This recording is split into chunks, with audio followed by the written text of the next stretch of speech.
In this video, we'll cover the best agents in the current Valorant meta, and also give comments on whether they'll be strong on the new map Pearl. What's going on, ProGuides family? The new episode is here, and we finally got that rank reset we've all been waiting for. With the new rank Ascendant, ranked is finally going to look a little bit different this act. So if you're trying to get a leg up on that rank ride, you'll definitely want to know which agents are currently dominating the meta. That's why today we've got you covered with our patch 5.0 tier list. Don't forget to like and subscribe, and let's jump right into it. At the very top of the S tier to start off episode 5, we have the Frenchman Chamber.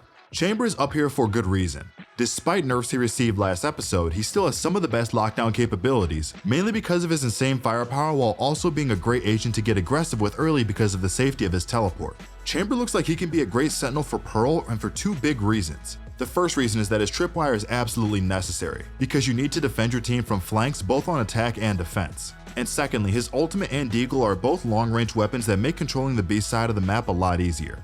But of course, that doesn't mean too much when you consider that Chamber is basically meta on every map in the game anyways. He's just too strong as an agent, and his playmaking capabilities on defense is so oppressive that people are starting to give him the Astra treatment, which is to say, some people want him removed from the game. What do you guys think about that? Another episode, another top 3 Jett ranking pick. I mean, what are you gonna do at this point? She's too good. And why is she so good? Well, Jett still is the best duelist in the game currently. Her kit is pliable because she can adapt to many playstyles that gives her depth as an agent. And that goes for when she's on attack and defense too. Jett mains have been eating good for quite a while, and even several nerfs can bring her down in popularity. Not only that, Jett is one of the duelists who will be a great pick for Pearl. Jett players tend to AWP a lot, especially on defense, and this new map has some great long-range angles that allow her to truly take full advantage of her AWP, while she also has great tools to deny certain angles or navigate the tighter areas of the map. My favorite agent, KO. The killer Radiant robot is in the S tier to start off an episode for the first time in his career. Why does he deserve the spot, you might ask? Well, the first half of this year proved that suppression is an absolute must-have form of CC for teams in-game, especially when attacking. KO is currently the only agent in the game with any form of suppression, so naturally the laws of supply and demand made his stock rise. Hence why he is being ranked higher and higher with every passing tier list, and why his in-game pick rate constantly rises as well.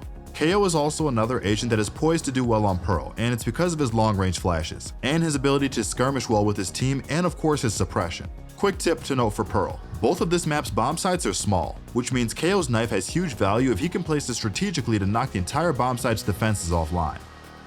Closing out the S tier of this patch is Viper. Viper is chilling in the S tier this week for one specific reason, and that's because right now it's looking like she can definitely be a meta controller for Pearl. Something to note about Pearl in specific is that this map's bomb sites have more than 2 entrances from all sides for both attackers and defenders. This means controllers that can smoke 2 places at a time will be at a disadvantage, and an agent like Viper can use her wall to smoke and vision block a lot more effectively for this map in particular. So essentially, Viper is in the S tier for this patch because she might become the meta smoker for Pearl. And that's on top of all the other site denial benefits we get from her kit that we all know and love. She's a meta staple on maps like Breeze and Icebox, and even an amazing pick as a sentinel on maps like Bind and Split. But at the same time, she's not an easy agent to use at all, and requires a lot of setup and knowledge and timings to play properly. So if you're looking to master her or another agent for this act, or if you just want to build up your fundamentals up to a new peak, then make sure to visit us at ProGuides.com, where our Radiant and Immortal level coaches are more than eager to help you out. The link is in the description if you're interested, and let's continue on to the A tier. At the top of the A tier this week, we have the rising initiator in the meta, Fade. Fade is only becoming more popular with every passing week, and that's because her value as a skirmishing info gathering agent is only being more realized as more players get familiar with her kit. She can execute well on attack, she has enough CC in her kit to deny sites on defense, she is a very well-rounded agent that deserves a spot on any team. Fade is shaping up to be a great initiator for Pearl too. There are a lot of elevated spots around the buildings in Pearl for Fade to throw her eye lineups to spot players. Something to note also is that the small plant areas within the bomb sites make Fade's ultimate very valuable when on attack. And closer corners means that her prowlers get a lot more value and have a much better chance of surprising defenders or attackers trying to quietly work the map. As a result, her usage has become a lot more welcomed, and even though she's not a replacement to Sova, she's more than enough to replace him in ranked games for maps like Haven and Bind.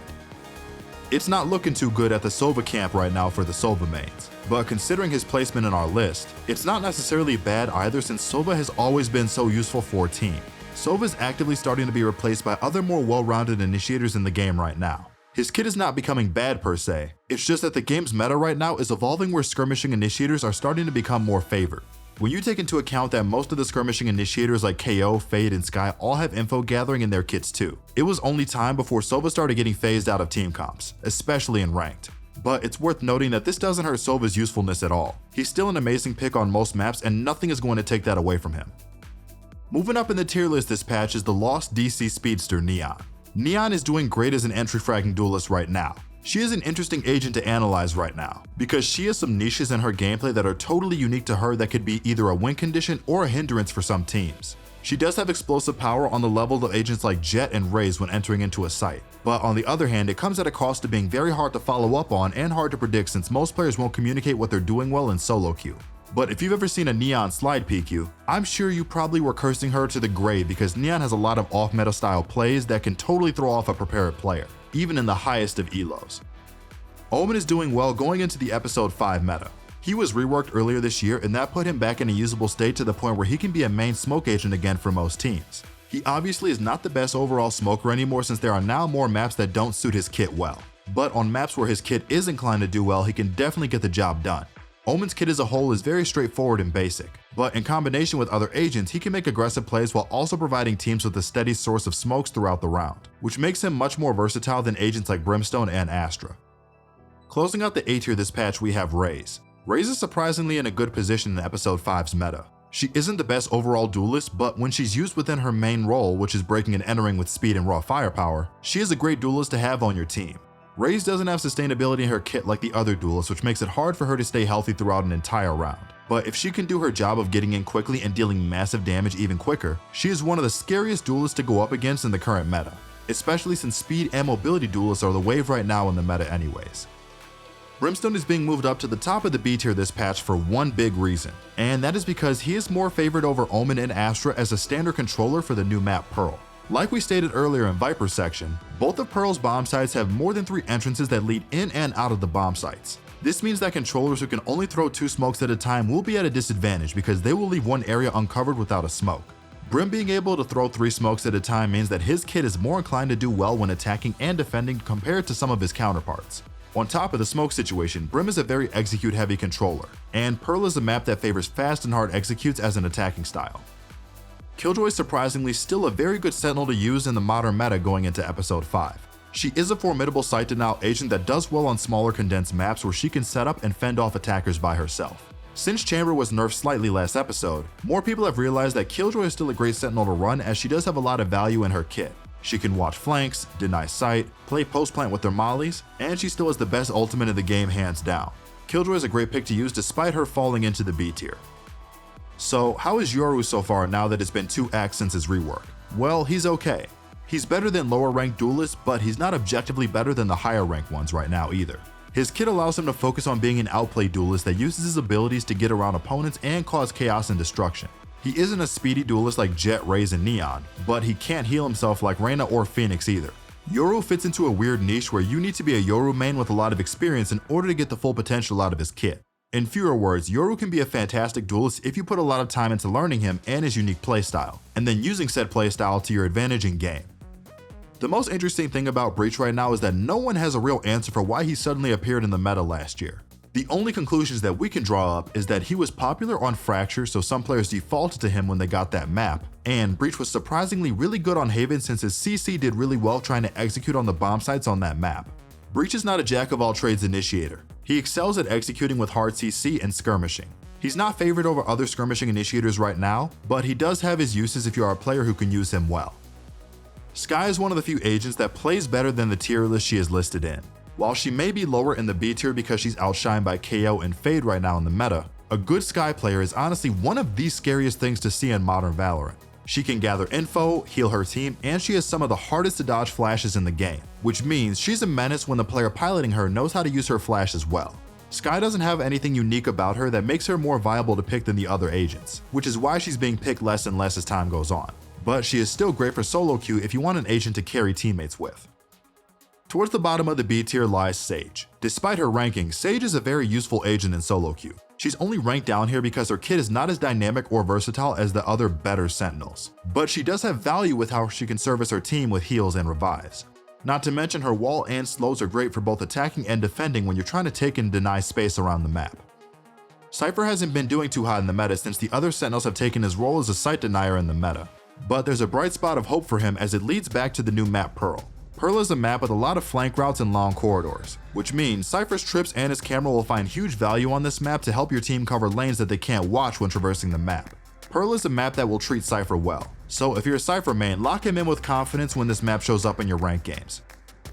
Reyna is once again at the top of the C tier starting out episode 5.